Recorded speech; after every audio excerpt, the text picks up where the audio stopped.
Over the course of humanity's history, we've created many great works of art.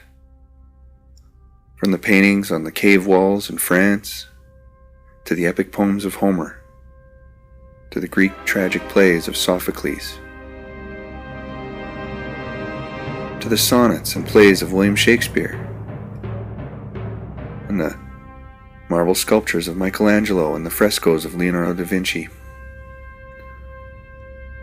to the great novels of Charles Dickens and Dostoevsky, the classical masterworks of Mozart, Beethoven. In the 20th century, film emerged as an amalgamation of previous art forms and found its pinnacle expression in the work of Stanley Kubrick. In modern-day society, many consider video games to be the latest creative expression of humanity's output. And there have been many great video games made over the past few decades.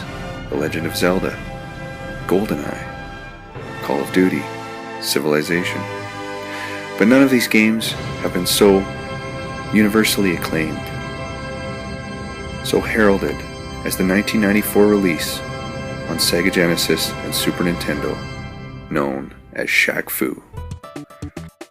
Speaking of great literature, Shaq-Fu weaves a harrowing tale of interdimensional travel that begins in Tokyo, Japan.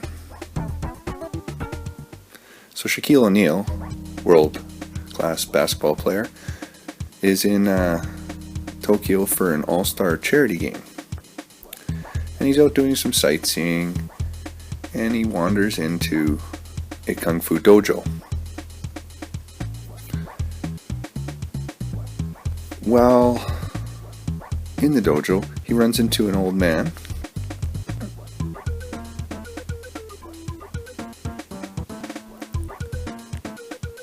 who says, "You are the one from the stars, I presume."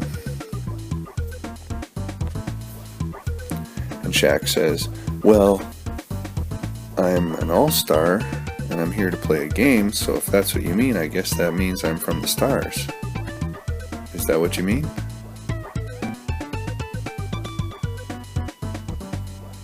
And the old man says, "No, you need to fight for me. You need to rescue the boy, Neitsu. That is, if you really are the magic one."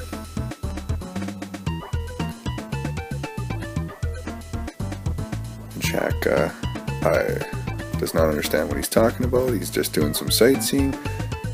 And they continue to bicker back and forth until the old man says, "You know what?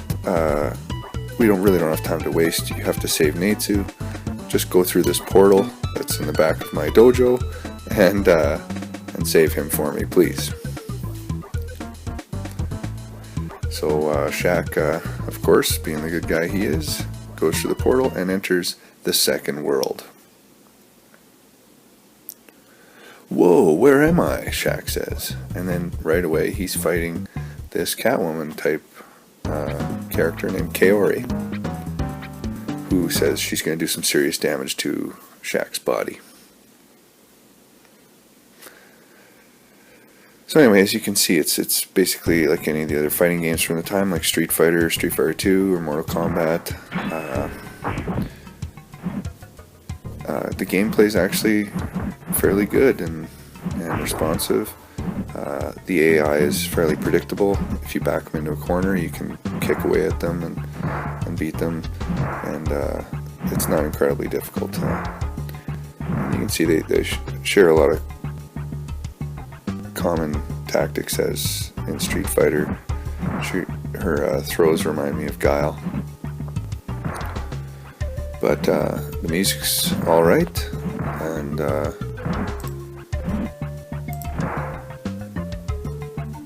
music was composed by Rafael Jesqua, and each contestant you face has different music that's kind of suited to the terrain or the hinted ethnicity of the opponent. And after you beat each opponent, they say, "Oh, wow, you're tougher than I thought, huh? Well, you're going to have trouble with the next guy." So then he has to fight this prince with swords. And then after he beats him, he has to fight this other guy, this goblin type guy. And I love in the background there's these giant gorillas who just keep waving their hands up every once in a while. And they do like a kind of grab in the air and then they put their hands down. It's pretty great. Anyway, then he crosses the bridge and he goes to the Lost Jungle where he fights Voodoo. And she takes offense with him calling her his girlfriend.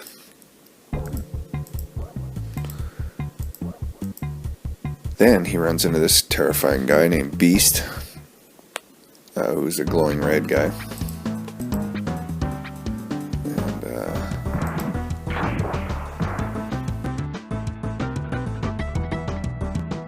Then once he defeats Beast, he gets to the boss, Set-Ra.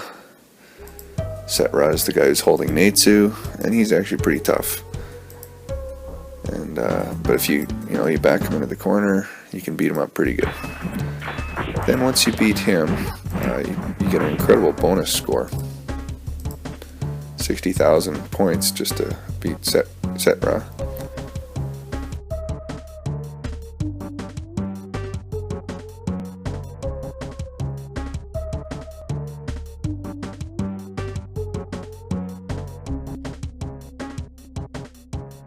So once you enter your initials,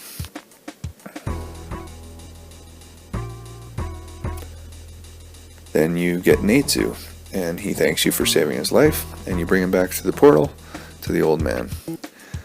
Then you, as Shaq, you go back to your All-Star game. And Shaq makes a good understated comment here about how he had to fight traffic to get back.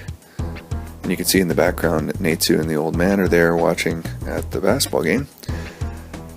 But just as Beast promised, he has traveled through time, and now here he is on the basketball court. Classic story. So Shaq-Fu is another one of Shaq's impressive forays into popular culture, much like his album Shaq Diesel and his film Steel, which is considered one of the worst superhero films of all time.